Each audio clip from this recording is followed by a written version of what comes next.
चॅनलमध्ये खूप सारं स्वागत करते। बरं, आज पण मुगाचे अप्पे पाहणार आहोत। अख्खे मूग आहे हिरवे, तेच अप्पे पाहणार आहोत। अगदी साध्या सोप्या पद्धतीने, खूप वेळ लागत नाही। मूग जर भिजवून ठेवले असतील तर पटकन होतात, अगदी खूप लवकर होतात। तर चला सुरुवात करूया। आज आपण मुगाचे अप्पे पाहतोय। अख्खं मूग आहे, ते मी भिजवलं होतं रात्रभर आणि थोडीशी मोड यायला सुरुवात झाली त्याला। तर मोड आलेल्या मुगाचे सुद्धा तुम्ही अप्पे करू शकता आणि फक्त भिजवून सुद्धा अख्ख्या मुगाचे अप्पे तुम्ही करू शकता, दोन्हीचे अप्पे करू शकता। तर आता हे आपल्याला वाटून घ्यायचे, जसं तुम्ही इडलीला वाटता रफली तसं वाटून घ्यायचं। आणि त्याच्यात वाटताना तुम्हाला अद्रक ॲड करायचे, तुम्हाला हवं तेवढं तुमच्या चवीनुसार, खूप जास्त पण नाही करायचं। इथं मी 1 इंच ॲड करणार आहे, त्याच्यानंतर मी इथे 2 मिरच्या ॲड करणार आहे। आता मीठ पण जर तुम्ही याच्यात याच टायमाला टाकलं तर व्यवस्थित मिक्स होतं। तर चला हे वाटून घेऊया आधी पटकन। हे या पद्धतीने वाटून झालं पाहिजे। पहा, आता हात घालून दाखवते, दिसतंय स्ट्रक्चर या पद्धतीने। आणि वाटताना खूप पाणी घालायचं नाही, आधी शक्यतो पाणी न घालताच वाटायचं। गरज वाटली तर 1-2 चमचे पाणी घालायचं, नाहीतर पातळ होतं खूप जास्त। तर चला हे साईडला काढून घेते मी। हे मिक्सचर आपण वाटून घेतले। आता बाइंड येण्यासाठी तुम्ही एकतर रवा घालू शकता किंवा तांदळाचं पीठ घालू शकता। मी इथे 2 चमचे तांदळाचं पीठ घालते। रवा घातल्यावर मात्र तुम्हाला साईडला ठेवायला लागतं 1-10 मिनिटं, कारण रवा पाणी शोषून घेतो त्याच्यामुळं। तर चला इथे मी हे तांदळाचं पीठ ॲड करते, अगदी 2 चमचे, खूप जास्त नाही।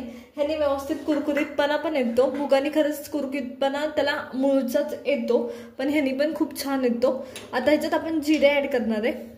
याच्यात जिरे ॲड करणार आहे, तर 1 चमचा जिरे आहे ही, आणि कांदा ॲड करणार आहे। आता तिखट येण्यासाठी आपण ऑलरेडी मिरची आणि अद्रक ॲड केलं होतं। आता हे मिक्स करून घ्यायचं, चवीनुसार मीठ ॲड करायचं, थिकनेस बघायचा तुमच्या बॅटरचा, आणि त्यानुसार तुम्हाला रवा किंवा तांदळाचं पीठ वाढवायचे, हे पण लक्षात घ्या।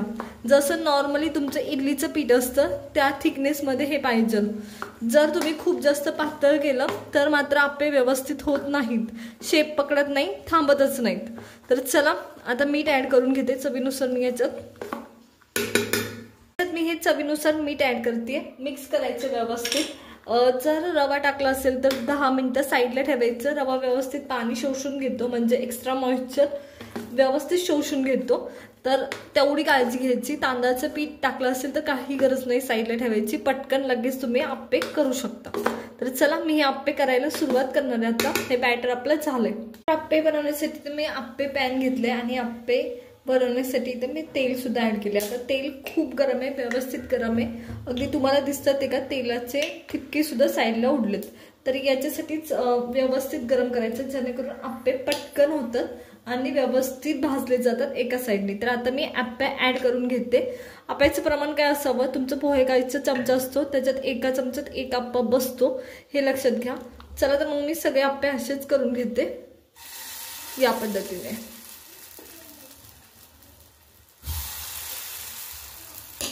मी हे सगळे अप्पे पात्रात भरून घेतले। आता हे झाकण ठेवायचं आणि एक वाफ काढून घ्यायची आपल्याला। इथे ताट झाकले आणि एक वाफ काढून घेतोय आपण याची। मला दाखवते कसे झालेत। आता मी झाकण उघडून पाहते या पद्धतीने। मध्ये मी झाकण बदललं होतं, व्यवस्थित मापाचं ठेवलं होतं। तर चला आता पलटून घेणार आहे आता आपण अप्पे। तर एकदम काळजीपूर्वक, हे खूप कुरकुरीत होतात आणि खूप सुंदर होतात अप्पे। मुगाचे अप्पे खूप छान असं एकदम कुरकुरीत लागतं, तर खूप मस्त लागतात, त्याच्यामुळे नक्की करा। तर मी सगळे अप्पे असेच पलटून घेणार आहे। तर इथे मी हे सर्व अप्पे पलटून घेतलेत आणि दुसऱ्या साईडनी पण मी भाजून घेते। आता हे अप्पे असंच खूप सुंदर लागतात, कोणतीही चटणी करायची गरज नाही। ह्याच्यात आपण सगळ्या गोष्टी ऑलरेडी ॲड केलेल्या आहेत त्याच्यामुळं।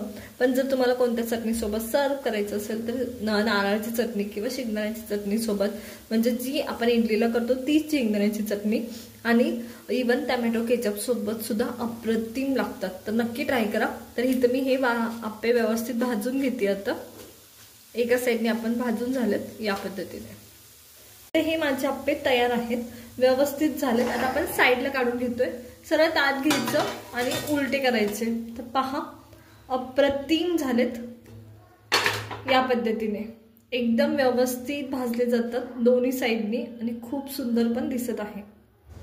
तर चला राहिलेले सगळे अप्पे मी असेच करून घेते।